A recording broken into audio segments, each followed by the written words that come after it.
Okay, guys, good morning. I'm here with Julia, David, Mark, and Ken. We're speaking to you from 3 hours in the past. We hope that you survived. I'm going to go into a lecture today. I'm looking at the camera right now, but once I get started for real, I'm going to address the 4 students that are in front of me, so deal with it. I don't intend to lecture frequently, but because this is the start of a new unit, it feels appropriate just to give you context for what we're going to do. So enjoy. You suck for not being here. All right, Julia, David, Ken, Mark, now I'm all yours. No more weird talking into the camera. So here's what we're going to do. We're done with the AP exam. So in the remaining 18 days, what I want to do is to look at the 20th century, but I want to look at it in a way that's completely un-AP-like, and I want to look at the 20th century in a way that gives meaning to the 21st century, because I think that's most useful to you.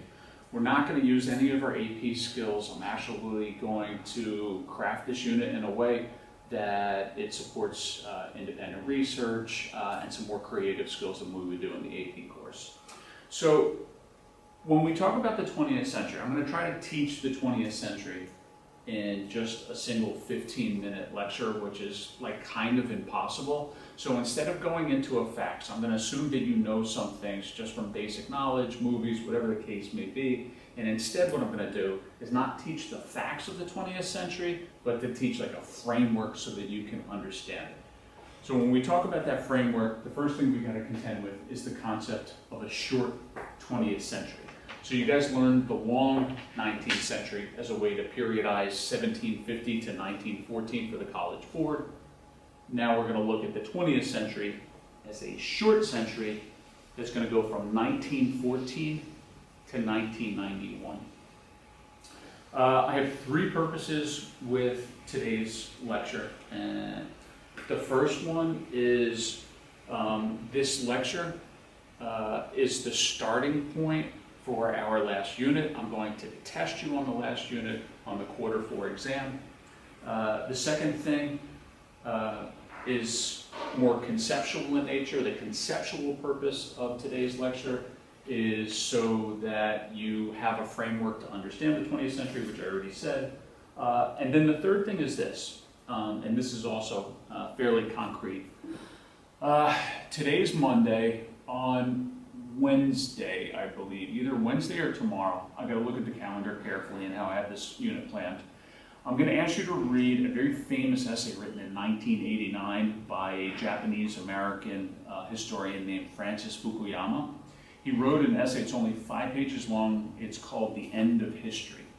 And in that, Professor Fukuyama makes the argument that there's no reason to study history anymore, but he wrote the essay back in 1989.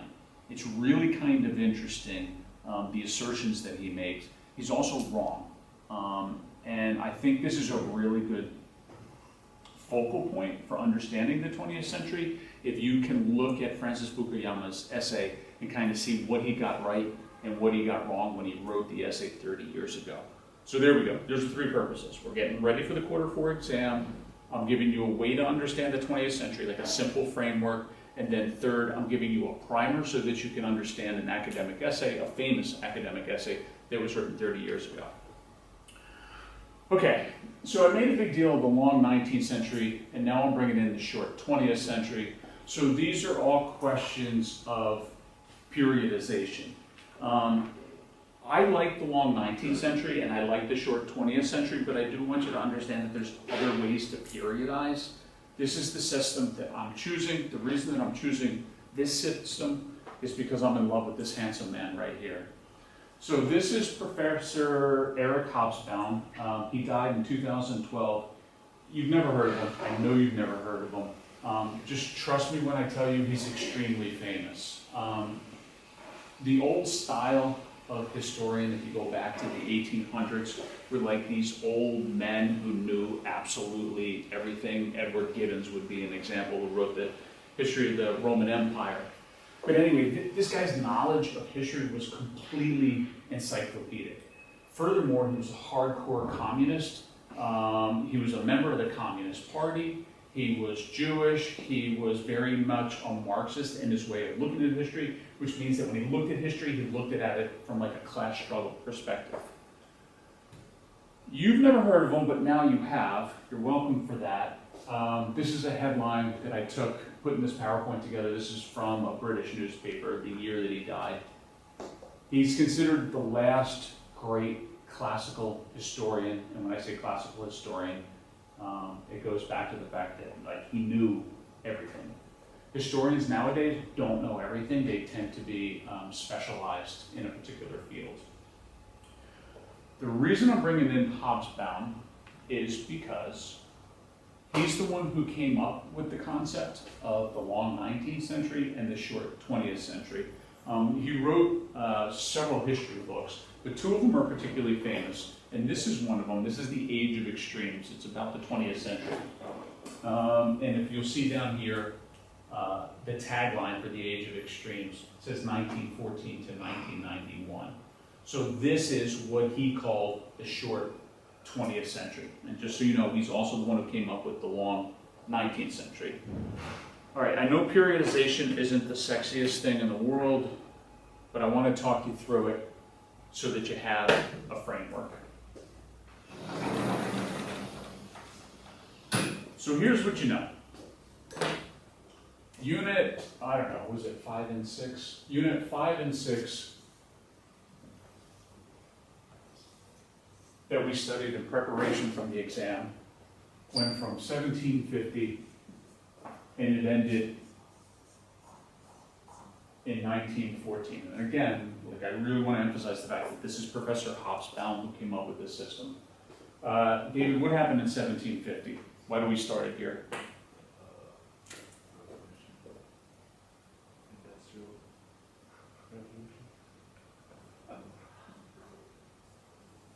If this goes viral, then so do you.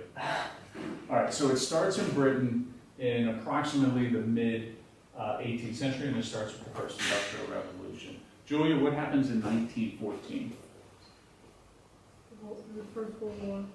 Okay, so this is when you have the assassination of Franz Ferdinand, the heir to the Austrian throne.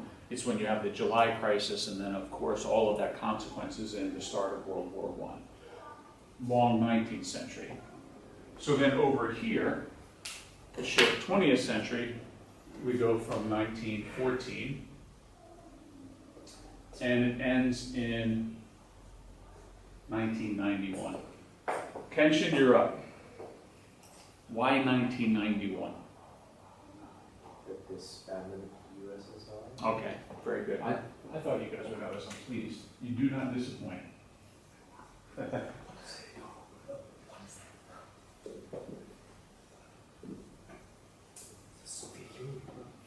There's a lot more nuances within this timeline, but these three events, the First Industrial Revolution, World War I, and the collapse of the USSR, if we accept Professor Hobsbawm's system, those are like the three big markers.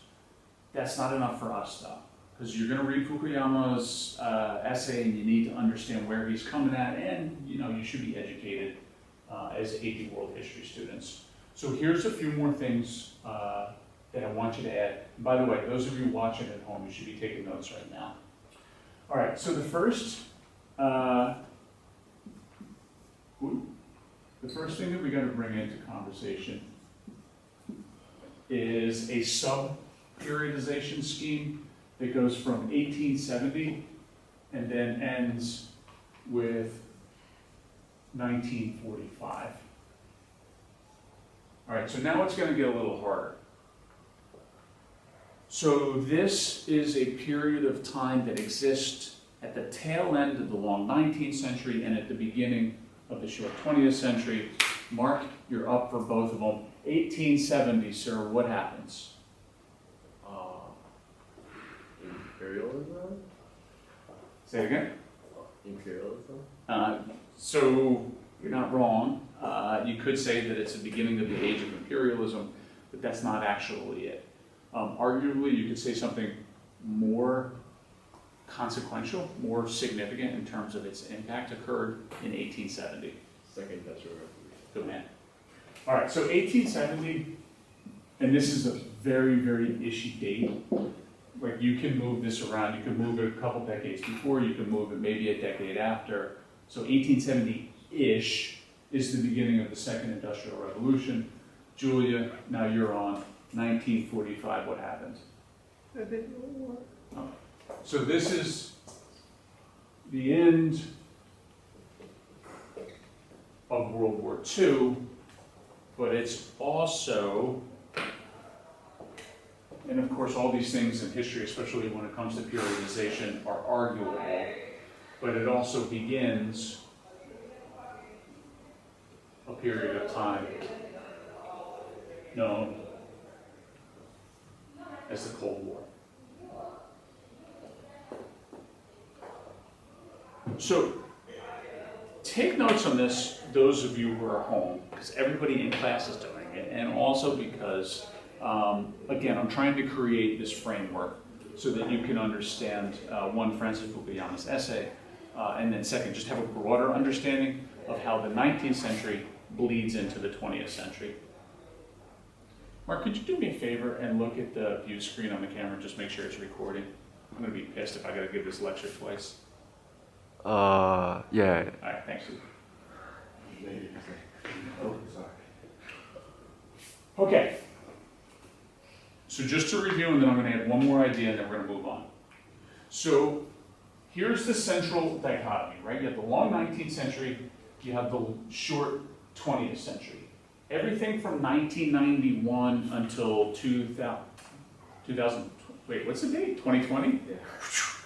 Whoa, brain fart. Everything from 1991 to 2020 doesn't have a name in the study of history. This is a dumb question, but I think it's worth asking. Why? Why haven't we periodized 1991 to May 25th, 2020? It's not history, right? So anything that is contemporary within, again, these are all ishy numbers, but anything within the last 20 or 30 years, it's outside of the purview of history because the tools that we use to do history can't be applied. You can't look at something that's happening right now. Like, let's take COVID-19, for example, right? This is a major historical event, but we can't say what the significance of COVID-19 is until we can actually see the impact and then talk about the significance. Okay, I call this a central dichotomy. It's a central dichotomy of what is sometimes called the modern era, sometimes called the late modern period, but here's what you need to know. These two together combine to create the modern era. So you have the early modern era that goes from 1450 to 1750, but you don't have industrialization. And because you don't have industrialization from 1450 to 1750, it's like a proto-modern era. But from 1750 all the way to the present, now we're in the modern era. And that modern era, according to Professor Hobsbawm, has two halves, the long 19th and the short 20th century. Okay, you're in good shape. Does anybody have any questions?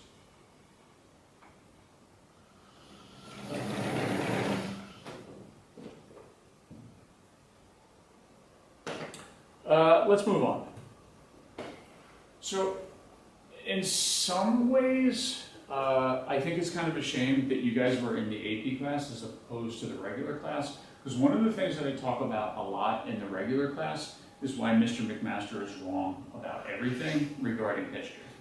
So, Mr. McMaster and I are very different than one another. We have different personal philosophies, and we have different political beliefs, different religious beliefs. I mean, we are just absolutely night and day, despite the fact that we're about the same age. We're both American, we're both white, and we're both men, except for those like kind of superficial things like, oh my God, you look like carbon copies of one another. Like, we disagree frequently. Since he became my boss, we don't disagree as much. Should have been department head. Anyway, so we disagree about everything, including history, and maybe especially history. So I didn't do the "Hey, Mr. Sanders" bit to be funny. I actually used it as a reminder to myself to explain this to you.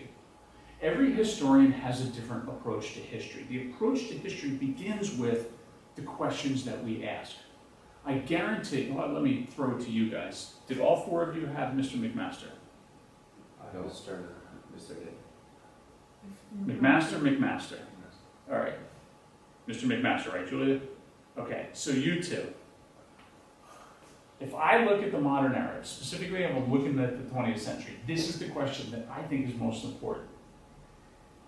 If it was Roy McMaster teaching this class, and he had to come up with the central question of the 20th century, you don't have to tell me the question, but what do you think it would be based on, knowing Mr. McMaster? Say it again? Too broad. We will talk about causation and continuity and change and all those things right now. But when he looks at history, he will obsessively look at what? Race and nationality. Yeah, all right. So just in case you couldn't hear, Julia said, and I'm paraphrasing a little bit, race and class. And it's absolutely true. He's a Marxist historian. He looks at things from the Marxist lens, so he employs what's called conflict theory. And conflict theory is looking at how society evolves in terms of the people who have and the people who do not have, the conflict that occurs between those two people and how they resolve that conflict. I think it's a waste of time. I am what? I'm a believer in a concept called liberal democracy, and I'll explain it later. I'm also politically, I believe that the less government, the better. And I don't think capitalism is an evil thing. I don't think it's as big a problem as Mr. McMaster does. So when I look at this, and keep it in mind, like I'm the model UN guy, right? So instead, I'm gonna look at it more in terms of how the nation states were formed, and then how the nation states, with all their different political beliefs and religious beliefs and ideologies and philosophies, how they've come to create a stable system with one another.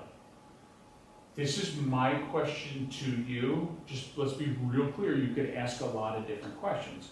And if Julia was up here, maybe Julia would look at the 20th century and look at it from a gender lens, right? She's a girl, so she wants to know, oh, you know, it's all about men dominating women.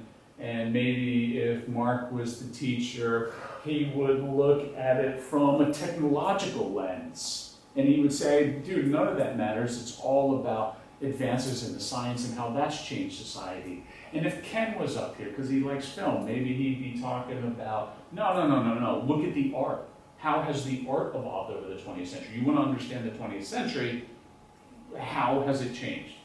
If it was David, David, what are you in?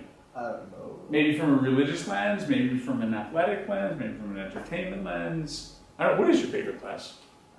I don't know. Recess? Probably. Yeah. So clearly David would look at it from a recess lens.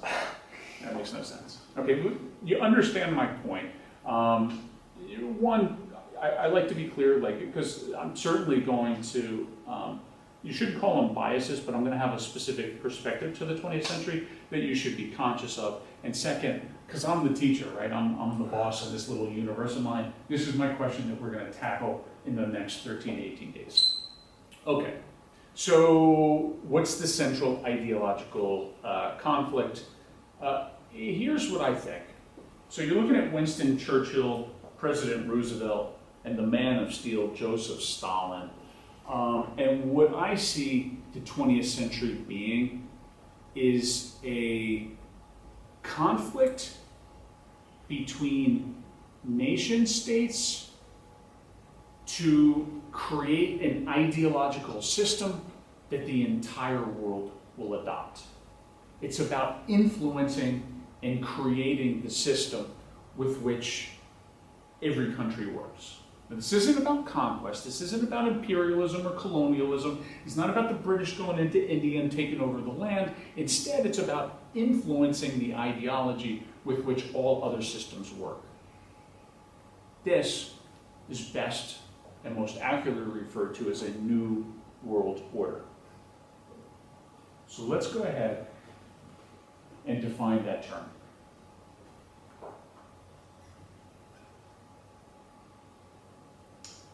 So a world order, if you take out the new, is this. It's got three components to it. The first component is a system that controls events in the world. This system, another word that you can use and that you've heard before, is a paradigm. What are the established truths and assumptions with which all governments and perhaps all people work under that's dominant globally? This system, especially after World War II and the empires start to crumble and a world full of, 203 or 196 countries emerges. The world order is more about an arrangement between countries. And that's why I add the international part. And just real quick, I want to call nonsense on the crap you see on YouTube that there is a new Jewish world order and rich Jewish bankers are controlling everything. That's crazy. Even crazier still, the concept of an Illuminati, that's dumb. But if you go to YouTube right now, you write in New World Order, you're going to get some crazy nonsense. It's going to include Jewish conspiracies, it's going to include Illuminati, it'll go back to like weird things like the Freemasons. All of that is nonsense. I completely reject it. What I do propose is a set of arrangements that we've agreed upon between governments. Not all governments are equal, but we're moving in that direction. All right.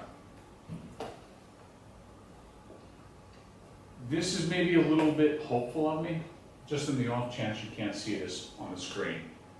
The entire definition says, a system controlling events in the world, especially a set of arrangements established internationally for preserving world peace through global governance. This last part I've added is very optimistic. A lot of people who have 20 guns, like an arsenal of firearms, and they got like a fallout shelter dug in their backyard, and they're like preparing for the end of the world, would completely reject this. And they would end this with, the world order is all about an elite group of a few controlling everyone else. I also reject that. I think the world order that is currently in place is ultimately beneficial for these two reasons, that we're going to have peace and we're going to have collective decisions made. Okay, so where did this new world order come from? It starts in 1919. You're looking at the picture of President Woodrow Wilson. He's the 28th President of the United States. He's also the President of my country when World War I hit. He refused to fight in the Great War until the very end, where he felt it was necessary for different reasons. A story for another day. I won't get into it because we'll be here all day. But Woodrow Wilson, who by the way was a history professor at Princeton University, made a mess of things, unfortunately. He wanted to create a new world order. He wanted to create a new world order for two reasons. He wanted to make sure that there was economic prosperity. He wanted to begin the movement so that empires would be decommissioned. And maybe most importantly, I suppose all of this is arguable, but I like to believe that one of the most important goals for him was to make sure that World War I, which until that point was the worst war in human history, was the war to end all wars. And that concept, the war to end all wars, is in quotation marks. I don't think he's the first one to say it, but it's what everybody was saying as World War I got worse and worse, and when they got towards the end and all the countries came together and tried to create a world order so that we wouldn't have another world war, we're proposing the idea that we need to put in a system, we need to put in a world order that makes sure that this is a war to end all wars. How did he plan to do that? Here are the ideas that you need to know. So, he drafted up a series of solutions, 14 solutions. He called them the 14 points. The 14 points, again, we won't go over all of them because this is not meant to be a content-heavy lecture, were based on these three ideas. You need to know these. The first one, self-determination. Self-determination is the philosophical justification for the creation of countries, for the creation of what is called a nation state. And a nation state is this. A nation is a group of people that identify as having the same ethnic identity, having the same language, having the same customs, and having some kind of shared history. So I'm looking at 2 Chinese students, a Japanese student, and a Korean student, and if we take their ethnicity and we ask them, hey, David, do you feel Korean? And he says yes, then he is part of that nation. Now, self-determination takes that idea a little bit further. If you feel that you belong to an ethnic identity, and traditionally you have lived on a piece of land, and the Koreans are kind of the perfect example, as are the Japanese, by the way, because they have traditionally lived on a specific piece of land. What Woodrow Wilson proposed then is empires out. If you see yourself and you self-identify as being part of this group, and this group has traditionally lived on this piece of land, then draw a border around it, create a government, you have a country, more specifically you have what's called a nation state.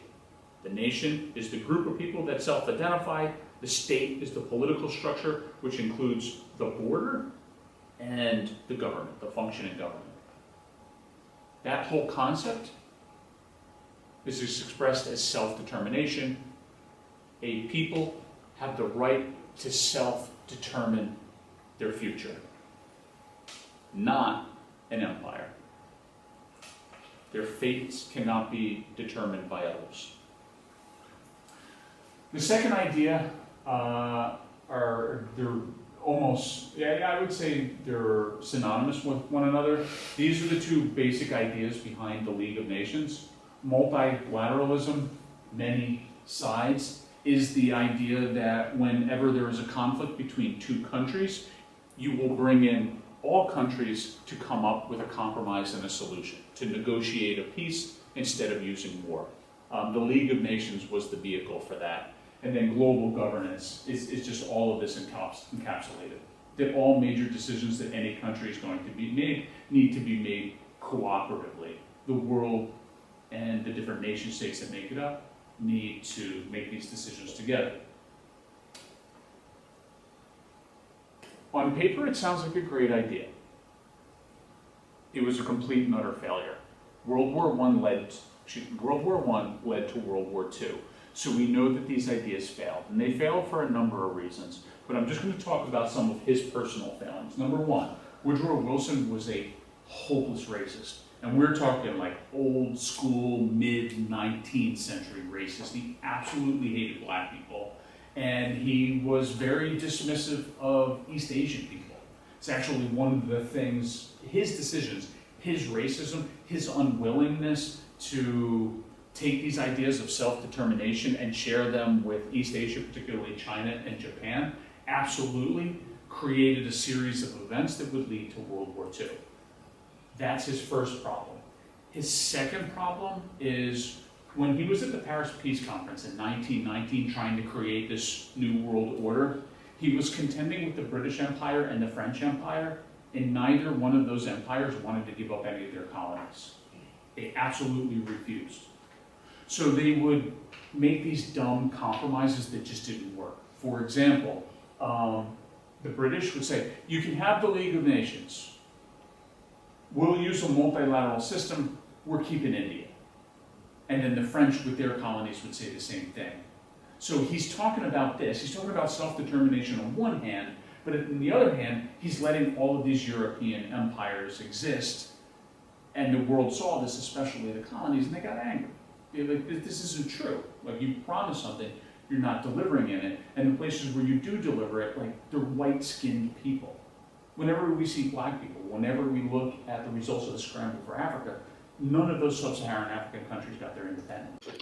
So this first attempt of establishing a new world order in 1919 was a failure.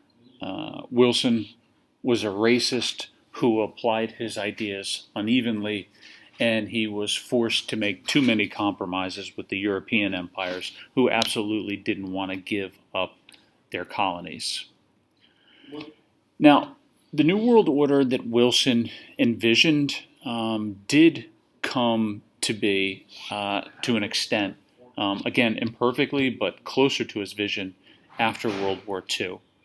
And during that conflict from 1937, we'll begin with the Battle of Shanghai, ending with the dropping of the 2 atomic bombs in the summer of 1945. Apart from the military history of World War II, it was very much an ideological conflict, with the idea being that each one of the 4 major ideologies that existed at the time of 1930s and 1940s, wanted to define what the post-World War II world order would look like. So the first ideology that was present during, obviously, throughout the 19th centuries and into the 30s and the 40s during World War II was mercantilist imperialism. Next, you had liberal democracy represented by Franklin Delano Roosevelt and the United States as its champion. Liberal, in this sense, means capitalist. Third, you had Joseph Stalin, leader of the Soviet Union, representing international communism. And I know you know what communism is, but let me briefly explain why I use the word international. Communism, when it's fully fulfilled, creates anarchy. So while empire is all about having a mother nation that has colonies, and a liberal democracy is all about the creation of nation states where you have a group of people. Well, I talked about it. International communism, in contradiction to this, proposes a stateless global society. So there's no countries, and in effect, there would be no central governments either. You would just have a series of worker communes. You would have a world where everyone was equal, both in opportunity and outcome. You would have, a communist utopia. So ultimately, what Stalin wants is his ideology is the abolishment of governments and countries and empires. The fourth ideology of World War II then is obviously fascism. Fascism is not worth our time because it wasn't viable. Its promise of unending war and ultranationalism justifying a host of unethical behaviors makes it a completely unviable political ideology. But you have these 4 in contention with one another throughout World War II, and whoever wins World War II then gets to establish what the new world order would be after the war. So you had these 4 in contention with each other, and I think largely due to the creation of the United Nations in San Francisco during the summer of 1945. The new world order after World War II was established as a system of nation states. I think currently, the number's a little bit debatable, but I think currently we have 193 nation states because there are disputed territories. Some people might say as high as, I think, 203 or 206 countries in the world. But following World War II, and it took 20 years for this to happen, but the empires were dissolved. Obviously, fascism was unviable. It directly lost the military conflict of World War II, so it, for the most part, ceased to exist. And the 2 major political ideologies that survived and then flourished after World War II are liberal democracy, with the United States as its champion, and international communism, with the Soviet Union as its champion. So this is the world order after World War II. There is a United Nations in place. There's a system where the world is divided into nation states loosely based around Wilson's idea of self-determination. And then you have these 2 somewhat opposing arguably opposing ideologies in liberal democracy or capitalist democracy and international communism. So in 1991, and this was a process that occurred fairly quickly. It began in 1989. Right here in this image on the screen right now, you're looking at the Berlin Wall coming down in 1989 from East and West Berlin, knocking down this wall they built back in 1962 as a consequence of tension during the Cold War, until finally the Soviet Union economically and politically collapsing and ceasing to exist in actually on Christmas Day of 1991. You see the end of the short 20th century. And from 1991 on, you don't see a bipolar world of liberal democracy and international communism. Instead, you see one dominant political ideology, liberal democracy, at least during the 1990s. Now, my question to you at this point is, and I would like 3 sentences responding to this, is this a true statement? Is it fair to say that 1991 to 2020 can be characterized as a world order founded on liberal democracy? And the better question, and the one closer to what I posted on the homework calendar, is how would you describe the current world order that you live in? How do the countries work together? What is the system that controls and dictates how events play out currently? Okay, sorry the lecture was so long. Your homework is due Tuesday night. Bye, guys.